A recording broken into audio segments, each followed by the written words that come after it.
TerraSpan lift and slide doors are available with 3 different sill options. A few items to consider when making that choice are: how wide is the door system going to be? Will the door system be exposed to exterior elements and need a draining or weeping system? And does the unit need to be impact rated? The flush mount sill is ideal for applications where the sill will be installed directly on top of the floor. This particular sill is available on units up to 28 feet wide. It utilizes a 1/2 inch roller cap height, and it also incorporates a thermal brake which helps reduce thermal and sound transfer. The flush mount sill is available in a weep or a non-weeping version. As you can see here, this is a weeping version with the weep holes.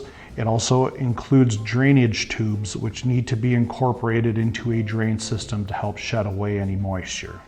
And if impact performance is required, this sill would be necessary. For a more accessible passage in a lower sill profile, we have 2 recessed sill options available for TerraSpan lift and slide doors. These sill options are available on door units up to 60 feet wide. Both utilize black anodized sills and a stainless steel roller cap. Both are available in a weep or a non-weeping version. Again, the weeping versions will incorporate the weep holes and include drainage tubes that need to be fed into a drain system. These sills are ideal for applications where the sill can be installed directly into the flooring.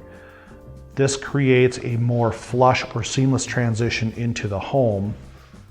On your left side is our 3/16 inch recessed sill. On your right side is the 1/2 inch recessed sill. On the left side, you can see where the sill was installed directly into the flooring, and the flooring was brought up to the base of the roller cap. This sill was also installed directly into the flooring, but this sill has a 1/2 inch clearance between the top of the flooring and the top of the roller cap to allow for better ratings.